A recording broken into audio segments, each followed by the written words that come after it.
Patrick and Jim at Pals, and we got the first step done on the air conditioning job. Jim, looks like you got the compressor mounted. What did you have to do? Was it just strictly bolted on, or did you have to modify? Well, like I said, I ordered a kit for a Thunderbird because they don't have kits designed specifically for the Mercury, but it's still a Y-block engine, so I figured it'd work. I had to alter some things because they ain't exactly the same.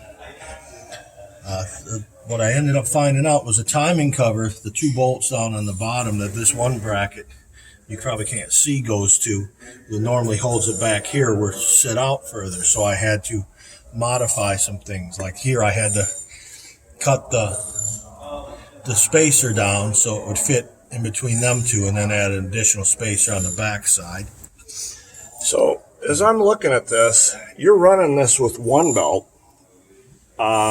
So it's coming off the water pump to the compressor, and then it's coming down to the starter. Well, the generator. The generator, yeah. Right. It's and the crank.